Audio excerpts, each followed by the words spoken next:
తులారాశి వారికి ఈ సంవత్సరం ఎలా ఉండబోతుంది? వాళ్ళు ఏమైనా అసలు పరిహారాలు కానీ ఇంకేమైనా చెయ్యాలా? సో 100కి 100% నెగిటివ్గా ఉన్నటువంటి రాశి తులారాశి. ఓ సో వీళ్ళకి 6వ స్థానములో 6 గ్రహాలు వస్తున్నాయి. షష్టమ స్థానములో 6 గ్రహాలు. షష్టమ స్థానం అంటే 6వ స్థానం అంటే శత్రువులకు ఆధిపత్యాన్ని ఇస్తుంది, రోగాన్ని ఇస్తుంది. సో అందుకని వీళ్ళు జాగ్రత్తగా ఉండాలి. తులారాశి వారు డబ్బుకి డోకా లేదు. ఈ సంవత్సరం విపరీతమైన డబ్బు ఫ్లో ఉంటుంది, కానీ పెను సంచలనం దారితీస్తుంది.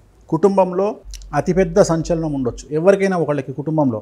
అలాగే ఆరోగ్యపరమైన ఇబ్బందులు, ఆర్థికపరమైనటువంటి ధన నష్టము, వచ్చిన డబ్బులు నష్టపోవడము, లీగల్ ఇష్యూస్, విద్యార్థులకు ఉత్తీర్ణత శాతం తగ్గడము, ఫెయిల్యూర్స్, బ్యాక్లాగ్స్, లవ్లో ఫెయిల్యూరు, ఆరోగ్యపరమైన ఇబ్బందులు, చెడు అలవాట్ల వల్ల యాక్సిడెంట్లు, అలాగే అనవసరమైనటువంటి వివాదాలు, విద్యార్థులకు వీసా రిజెక్ట్లు, ఇండియాకు రావడం వేరే దేశం నుండి, అలాగే ఉద్యోగస్తులు అయితే ప్రైవేట్ వాళ్ళకు ఉద్యోగాలు కోల్పోవడము, అలాగే ప్రభుత్వ ఉద్యోగులు అయితే పై అధికారుల వల్ల సమస్యలు, ఏసీబీ, సిఐడి, సిబిఐ లాంటి గొడవలు, అలాగే వ్యాపారస్తులకు సంబంధించి GST, sales tax, income tax సమస్యలు, అలాగే రైతులైతే 2 పంటలు దిగుబడి రాబడి పెరుగుతుంది. మరీ ముఖ్యంగా తులారాశి వాళ్లకు ఎరుపు రంగు పంటలు పండించే రైతులకు చాలా అనుకూలంగా ఉంటుంది.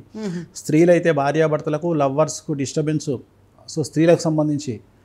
సో అలాగే రాజకీయ నాయకులకు పెను సంచలనాలు, పదవిని కోల్పోవడము. సో ఇలాంటి సంచలనాలు తులారాశి వారికి కనిపిస్తూ ఉన్నాయి. తిరునల్లార్ శనీశ్వర ఆలయంలో ప్రత్యేకమైన శని పూజ నిర్వహించడం ద్వారా, నలుపు రంగు దుస్తులకు దూరంగా ఉండడం ద్వారా ఈ సమస్యల నుండి బయటపడతారు.